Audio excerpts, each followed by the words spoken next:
You've asked me to show you how I clean my room, and guys, seriously, you should know better because my room is always perfect. Always.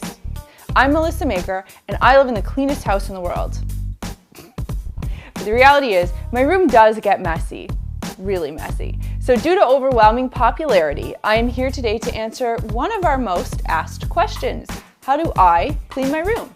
So whether it's your bedroom, your living room, spare room, back room, front room, or even your dorm room, I've got a somewhat quick, somewhat easy routine to clean almost any room in your house. It takes work, but I guarantee you, this is all you need to know. I've actually taken a chunk off of my company's 59-point checklist that details how to clean a room, and at the end of the video, I'll give you a URL to visit so that you can have your very own room cleaning printable that will remind you of everything we covered here today.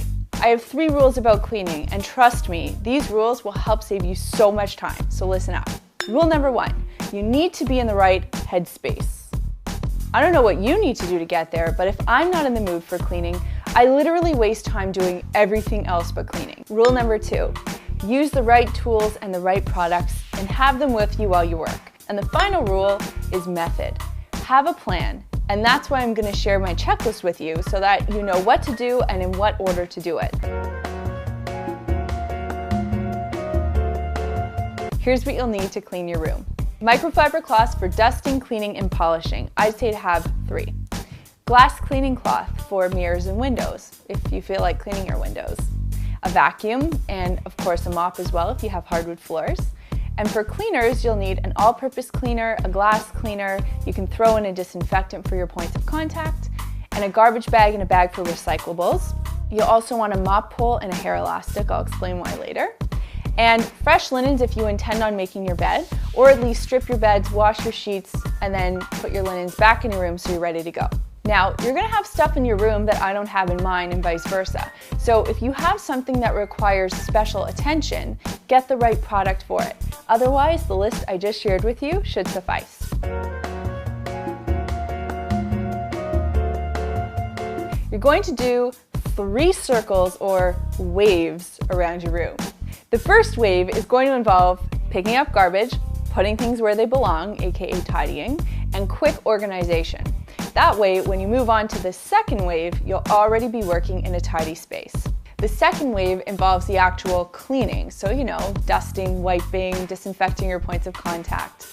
And the final wave involves vacuuming, taking out the garbage and double checking your work to ensure that you haven't missed anything.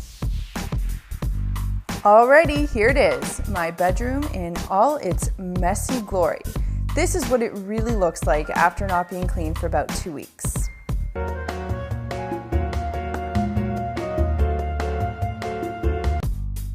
For your first wave and all waves, you need to pick a starting point and then you work clockwise from there. I'm going to make my door the start point, or 12 o'clock. I'll tidy the room here, so I'm going to work section by section as I go along. And I'm finding things that need to be thrown out, put away, and organized. If you find something that doesn't belong in your room, leave it just outside your door or place it in a laundry basket. That way you can deal with it once you're done cleaning.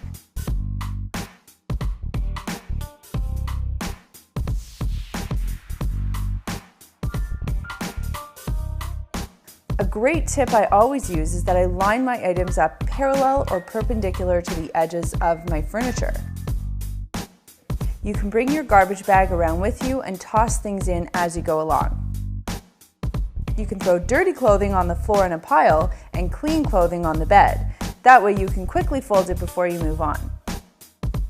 To round out the first wave, finish up by folding those clothes on your bed and then putting them away before you move on.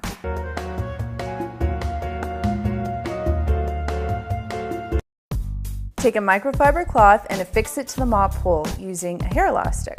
Now I'll walk around the entire room, cleaning away any cobwebs I encounter along the way. To tackle dust bunnies, I'll run the cloth over all of my baseboards as well.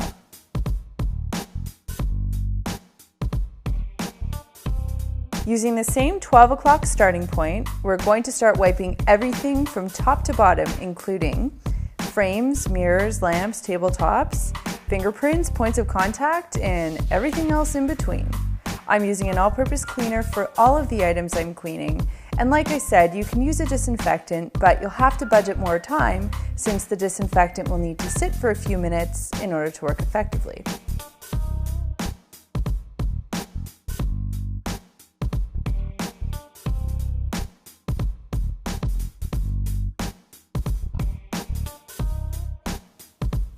Slowly but surely, we work clockwise around the room. Stay focused and don't get distracted. I find it really helpful to have my phone off and some good music on. That really helps.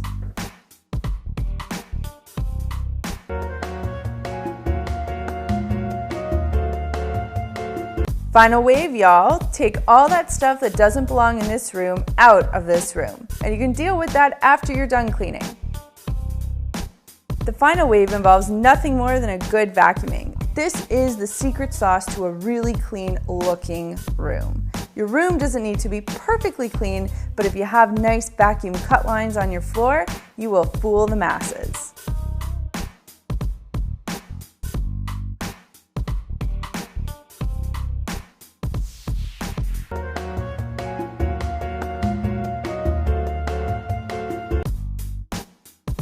Not too shabby at all. I love having a clean bedroom. It seems to make me sleep even more soundly. If only I could get a better pillow. The best part, it took less than 30 minutes using my 3-wave approach and I didn't get distracted. Here is a side-by-side comparison of my room before and after. Good work. You asked, I answered, and now my room is clean, and yours can be too. You'd be really surprised at how much you can accomplish in less than half an hour, no matter how messy your room is. Just stay away from the usual distractions, focus, and before you know it, you'll have a tidy room too. As promised, here's where you can go to download the free room cleaning printable. cleanmyspace.com/printables. Remember to like the video if it was helpful for you and subscribe if you haven't done so already. Button's right over there and it looks like this and says subscribe. Thanks so much for watching and we'll see you next time.